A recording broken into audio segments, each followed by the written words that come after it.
오늘 함께 읽으신 말씀, 뱀같이 지혜롭고 비둘기같이 순결하라.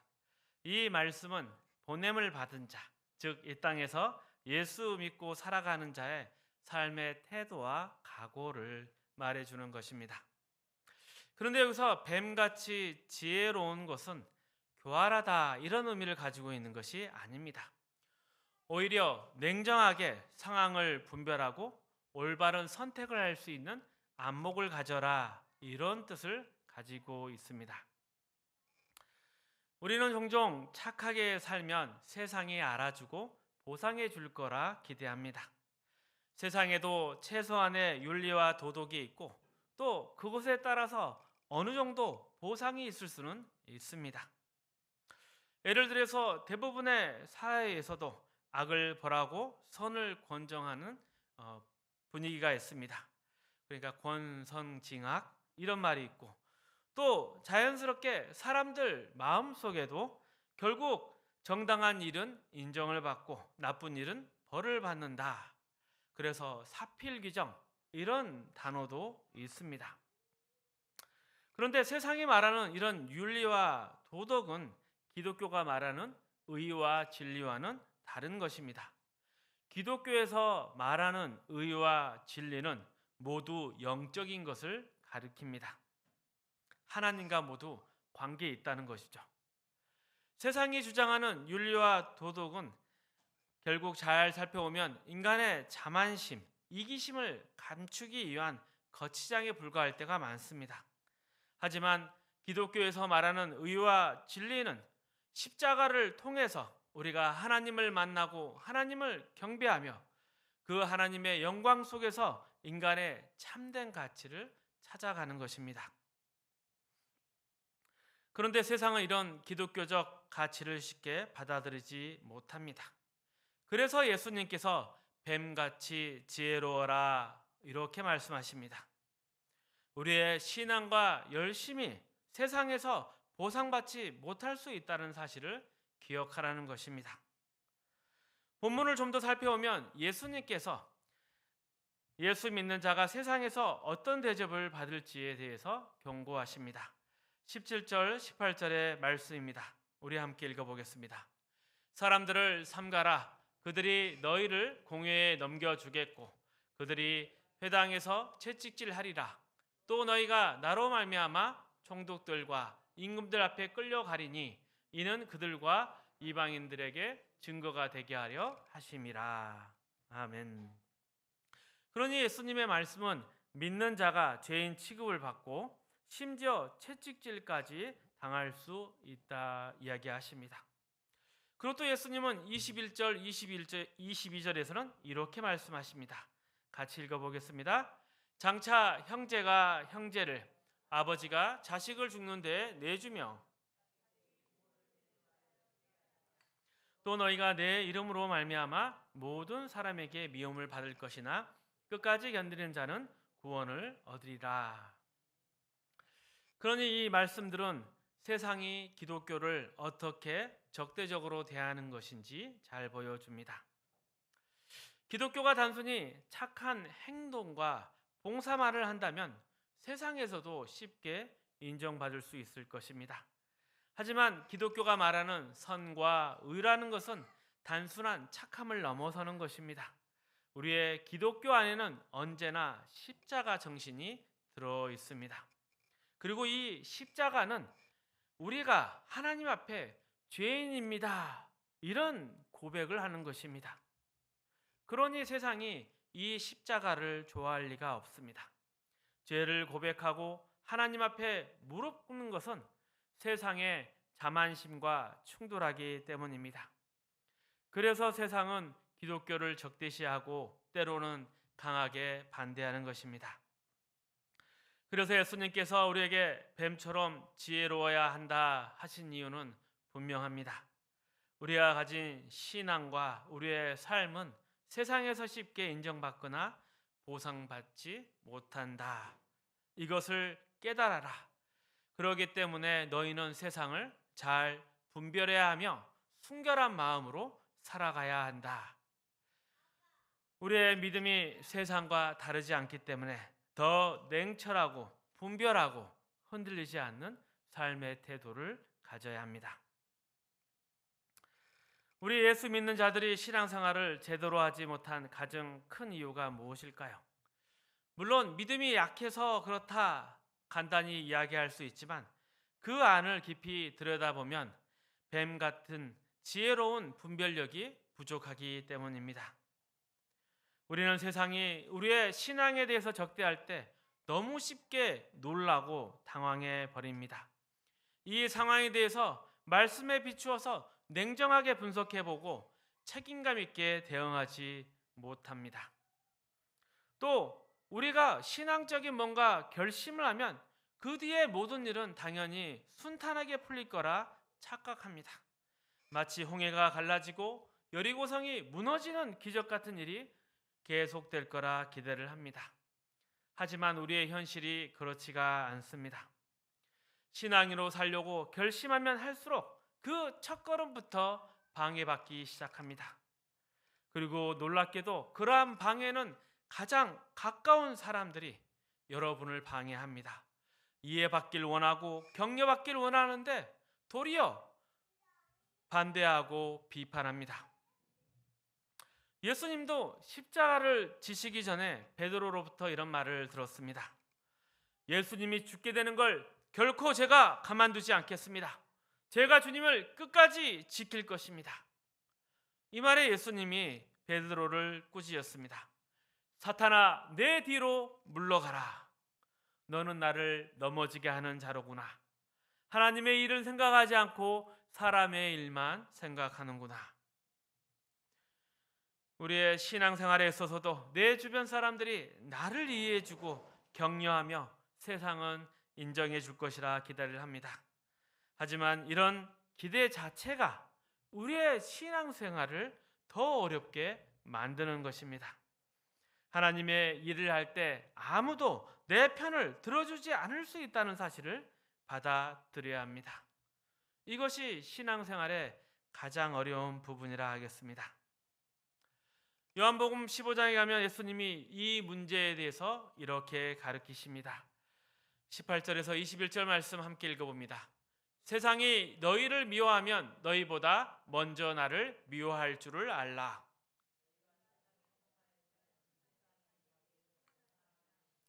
너희는 세상에 속한 자가 아니요 도리어 내가 너희를 세상에서 택하였기 때문에 세상이 너희를 미워하느니라.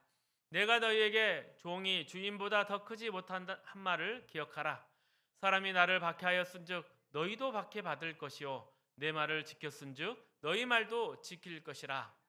그러나 사람들이 내 이름으로 말미암아 이 모든 일을 너희에게 하리니 이는 나를 보내신 이를 알지 못함이라. 사람들이 예수를 대적하는 가장 큰 이유는 말씀에 따르면 하나님을 알지 못하기 때문이고 심지어 하나님에게 대적하고 있기 때문이라 합니다. 맞습니다. 이 세상은 본질적으로 하나님께 적대적입니다. 그래서 교회가 선행과 봉사, 구제를 하는 동안에는 잘했다 박수를 쳐주지만 이제 십자가를 내세우게 되면 반대를 합니다. 여러분이 세상들 앞에서 굉장히 도덕적이고 윤리적인 차원에서만 행동을 한다면 아마 여러분을 칭찬하고 높여줄 것입니다. 하지만 여러분이 저는 이 모든 일을 십자가 정신으로 하고 있습니다 말하는 순간부터 여러분에게 등을 돌리고 외면하고 핍박할 것입니다. 우리는 이것을 반드시 알고 있어야 합니다. 그리고 또한 우리는 하나님의 사람으로서 이 세상을 살아가야 합니다. 그리고 이 살아가는 과정에서 무엇을 각오해야 하는지 분명히 깨달아야 합니다. 그리고 이것을 모르고 신앙생활을 손쉽게 보상받는 뭔가쯤으로 생각한다면 금방 낙심하고 혼란에 빠질 것입니다. 아니 내가 착하게 살려고 기독교 믿기로 했는데 왜 이럴까 실망하고 결국 믿는 자로서의 삶을 포기하게 될 것입니다. 예수는 믿기는 하지만 성도로서의 책임은 다하지 않는 성도 아닌 성도가 될 수도 있는 것입니다. 그러니 이 영적인 싸움에서 반드시 각오를 다져야 되고 그 의미를 깨달아야 하는 것입니다. 그런데 예수님은 이 문제에 대해서 중요한 조건 한 가지를 더 붙입니다. 예수님은 뱀같이 지혜로워야 하지만 비둘기같이 순결해야 한다 말씀하십니다. 비둘기같이 순결하라. 왜 이 조건이 붙을까요? 세상이 여러분을 적대적으로 대한다고 해서 여러분도 세상을 적대적으로 대하면 안 되기 때문입니다. 여러분은 세상에 대해서 냉정하게 분별해야 되지만 동시에 세상을 불쌍히 여기고 안타까워하는 마음을 가져야 합니다. 세상이 우리를 적대적으로 대한다고 해서 똑같은 적대감으로 대갚아서는 안 되는 것입니다. 이것이 예수님께서 우리에게 가르쳐 주시는 믿는 자의 태도입니다. 로마서 12장 17절에서 21절 말씀을 함께 읽어봅니다. 아무에게도 악을 악으로 갚지 말고 모든 사람 앞에서 선한 일을 도모하라. 할 수 있거든 너희로서 모든 사람과 더불어 화목하라. 내가 사랑하는 자들아 너희가 친히 원수를 갚지 말고 하나님의 진노하심에 맡기라. 기록되었을 때 원수 갚는 것이 내게 있으니 내가 갚으리라고 주께서 말씀하시니라. 내 원수가 줄이거든 먹이고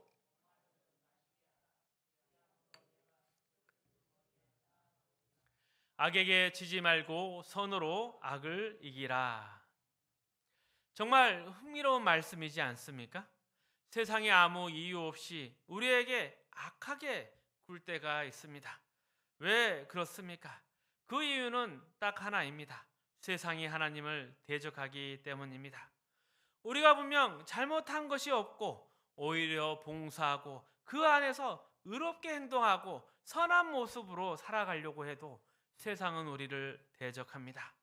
그럴 때 우리 마음에 어떤 유혹이 들어올까요? 아니 상대가 악하게 굴면 나도 더 악하게 굴고 싶어지는 것입니다.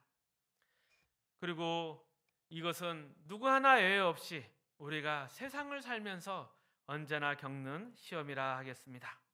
세상이 나를 해치면 나도 똑같이 갚아주고 싶어 하는 거죠. 그러나 예수님은 그렇게 살아가지 않으셨고 그렇게 가르치지 않았습니다. 우리는 예수를 따라 상대를 쓰러뜨리고 내가 살아남는 그런 싸움을 하는 자들이 아닙니다. 우리가 해야 될 싸움은 상대를 구원으로 이끄는 싸움입니다. 우리가 받은 은혜와 구원의 자리에 상대방도 초대하는 것이 우리의 싸움입니다. 그러기에 우리는 상대방을 대적하거나 해쳐서는 안 됩니다. 그리고 또 예수님이 십자가에서 하신 말을 늘 기억해야 합니다. 아버지여 저들을 용서하여 주옵소서. 저들이 자신이 무슨 일을 하는지를 알지 못하나이다. 이것이 우리가 어떻게 싸워야 하는지를 보여주는 가장 좋은 본보기입니다. 그리고 바로 이것이 비둘기의 순결함입니다. 우리는 이런 싸움을 싸워야 합니다.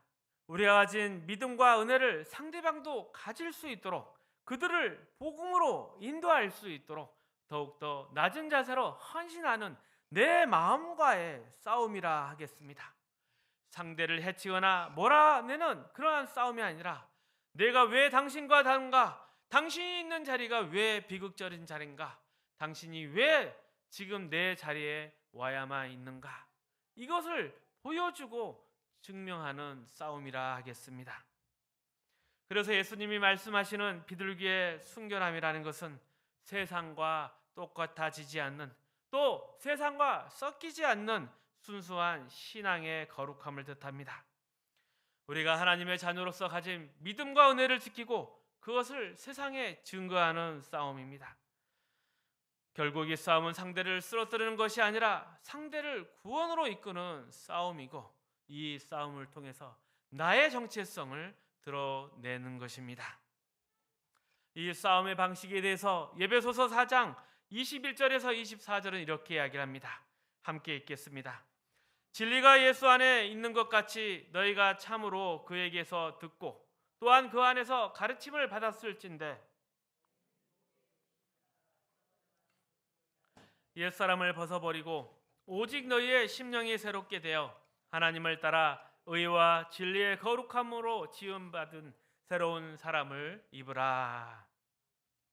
이것이 바로 우리의 싸움의 방식입니다. 뱀같이 지혜롭고 비둘기같이 순결하게 행동하는 것, 이것이 우리의 책임입니다.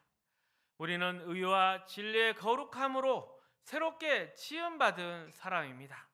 그리고 성경은 이 모든 것을 하나님을 따라서 새롭게 지음받았다, 이렇게 이야기를 합니다. 창세기에서 인간의 창조에 대해서, 기원에 대해서 말할 때 하나님의 형상을 따라 지음받았다 합니다. 이 말은 우리의 고귀함, 우리의 인격, 이 모든 것들은 하나님의 성품과 하나님의 그 고급스러움을 따라서 지음받았다는 것입니다. 그리고 또한 우리가 지음받을 때 그 부여받은 거룩함이라는 것은 단순한 윤리적, 도덕적으로 깨끗하다는 뜻이 아니라 내가 하나님께 속해 있다는 것입니다. 거룩함이라는 것은 내가 하나님께 속해 있다는 것입니다. 그래서 우리가 하나님의 성품을 따라 그 성품과 인격이 나의 것이 되도록 역할을 해야 되는 것이고, 또 의와 진리의 사람으로서 살아가야 하는 것을 의미합니다. 거룩함이 하나님께 속한 거라면 진리는 무엇일까요? 진리는 거짓되지 않고 가짜가 아니고 가치가 있으며 영원한 것이라 하겠습니다. 그리고 의라는 것은 단순히 옳고 그런 것이 아니라 성경에서 말하는 하나님의 의라는 것은 틀린 것을 옳게 만드는 사랑이라 하겠습니다. 십자가의 도가 이 사랑, 이 의로움을 잘 보여주고 있습니다. 하나님은 힘이나 율법이나 심판으로가 아니라 십자가를 통해서 구원으로 이끄셨습니다. 이 구원은 죄를 용서하는 것이고 이것이 바로 하나님의 의였습니다. 아량이고 배려이고 긍휼이고 자비이고 용서였습니다. 심판받아 마땅한 자들을 복된 하나님의 자녀로 인도하신 하나님의 사랑이었습니다. 그래서 우리는 하나님의 자녀로서 이 세상에 그런 하나님의 성품을 보여줘야 하는 것입니다. 그것이 우리의 존재의 가치이며 우리의 영향력입니다. 세상이 우리를 핍박하고 대적하여 없애려 할지라도 우리는 세상 앞에 무엇이 진리이고 의이고 생명이고 가치인지를, 그리고 인간다움이 무엇인지를 증언해야 합니다. 우리는 사랑과 열심으로 세상에 설득력 있게 다가서야 합니다. 이것이 바로 비둘기의 순결함입니다. 순결, 세상의 악과 섞이지 않고 하나님의 사랑과 진리를 드러내는 것입니다. 그렇게 할 때 우리는 세상 속에서 하나님의 빛과 사랑을 비추는 존재가 될 것입니다. 우리가 신앙에서 싸우는 일이 무엇인지 생각해 보길 원합니다. 혹 마음에 들지 않는 사람들을 공격하거나 정죄하거나 몰아내려고 하지는 않았습니까? 혹시 하나님 나라가 이 땅에 온다면 하나님을 대적하는 모든 사람은 사라지고 우리끼리 행복하게 살면 된다, 이렇게 생각하지는 않았습니까? 이러한 것은 하나님의 뜻이 아닙니다. 하나님의 뜻은 너도 은혜로 구원을 받았듯이 다른 모든 사람들도 이 하나님의 은혜와 참된 인간의 자리로 초대하는 것입니다. 이것이 우리가 이 땅에서 받은 셈이며 하나님의 은혜를 먼저 받은 자로서 세상에 증거해야 될 우리의 삶이 되는 것입니다.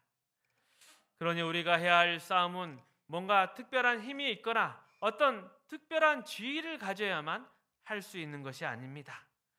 우리가 하나님의 자녀로서 자연스럽게 이 땅을 살아가면서 감당해야 될 책임이고, 이 땅에 하나님의 은혜를 복의 통로로서 누리고 나누는 것입니다.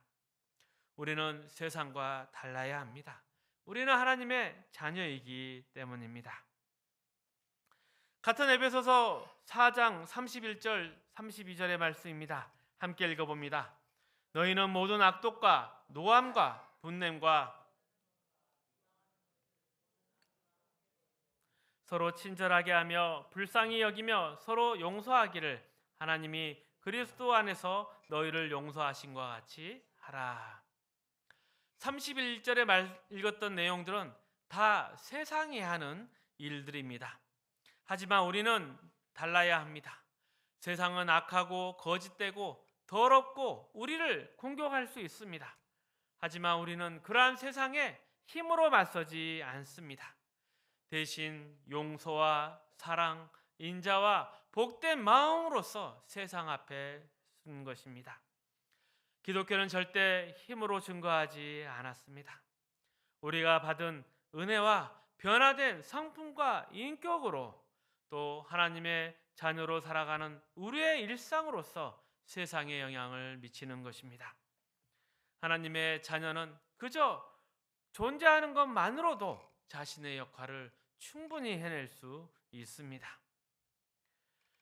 그리고 우리는 변명하지 말아야 됩니다. 하나님 저에게 지혜를 주십시오. 능력을 주십시오. 발언권을 달라. 이렇게 요구하는 것들은 모두 핑계에 불과한 것입니다. 우리가 신앙생활을 잘하지 않는 이유는 하나님의 자녀로서 살아갈 마음이 없기 때문이지 하나님이 무엇인가 주지를 않아서 기회를 주지 않아서 그런 것이 아닙니다. 또한 많은 경우 하나님의 자녀로 살아가는 방법과 책임을 오해하고 있기 때문입니다. 믿는 자의 책임이 무엇이겠습니까? 교회가 뭔가 큰 행사를 하고 대단한 일을 해야만 기독교의 책임을 다한다고 생각하지 마십시오. 그런 생각 때문에 사람들이 대통령이 믿는 사람이 되게 해달라 기도하거나 큰 광장에서 큰 기도 모임을 열어야만 된다고 생각합니다. 그런 일들을 따라가다 보니 믿는 자 개개인의 삶에서의 책임은 다 잊어지고 모든 책임들은 교회 지도자들에게만 넘어가 버렸습니다. 많은 성도들이 뒤에서 말만 하지 비판하거나 야유만 하지 자신의 일상의 일을 하려고 하지 않습니다. 이것은 옳은 태도가 아닙니다. 우리가 해야 할 일은 우리 스스로의 삶을 책임지는 것입니다. 우리는 더 이상 내 자신을 위해 살지 않고 자기의 유익만을 구하는 사람이 아닙니다. 하나님의 사람으로서 내가 살아가는 자리, 그 책임을 다하는 자리, 이것이 바로 참된 신앙생활입니다. 여기에 대해서 사도 바울은 이야기합니다. 로마서 14장 7절 8절의 말입니다. 우리 중에 누구든지 자기를 위하여 사는 자가 없고 자기를 위하여 죽는 자도 없도다. 우리가 살아도 주를 위하여 살고 죽어도 주를 위하여 죽나니 그러므로 사나 죽으나 우리가 주의 것이로다. 모든 것이 가나 모든 것이 유익한 것이 아닙니다. 우리는 어떤 분별력과 어떤 생각을 가져야 알겠습니까? 너희가 먹든지 마시든지 무엇을 하든지 모든 것을 하나님의 영광을 위해서 하라. 이런 중요한 신앙의 가르침은 사라지고 십자가 전쟁 같은 힘으로 싸우는 방식만 남아있지 않습니까? 우리의 존재로 삶으로 하나님을 증거하기보다 인정과 힘으로써 일하려고 합니다. 그러니 우리의 신앙생활이 이상해져 버렸습니다. 모이면 힘을 쓰지만 흩어지면 아무 힘도 없는 신앙이 되어버렸습니다. 예수 믿는 사람 하나하나 그 서 있는 자리에서 빛과 소금의 역할을 하지 못하는 아무 쓸모없는 존재가 되어버렸습니다. 우리는 예수 믿는 사람입니다. 그 예수 믿는 자에게는 가치와 힘이 있습니다. 우리가 있는 곳에 하나님이 함께 있습니다. 하나님이 역사하십니다. 하나님이 증거되고 있습니다. 그것이 바로 우리가 가지는 가치와 힘인 것이고 우리가 또 살아가고 있기에 의와 진리가 생명이 이 땅 가운데 피어나는 것이고 하나님이 영광을 받으시는 것입니다. 우리의 신앙이 빛이고 삶입니다. 여기에 대해서 핑계하지 말고 도망가지 말고 충성해야 합니다. 교회나 목사에게 그 책임을 떠넘겨서도 안 되는 것입니다. 내 삶의 자리를 외면하고 핑계를 대며 내 힘으로 안 된다, 포기한다, 혹시 도망가고 있지는 않은지 살펴보십시오. 하나님은 하나님의 자녀가 삶의 자리에서 책임 있는 자녀로 살아가기를 원하십니다. 그 자리에서 우리의 가치를 깨닫고 하나님의 능력과 또 하나님의 의와 성품으로 충성하시기를 바랍니다. 그럴 때 우리에게 승리와 기적이 있을 것입니다.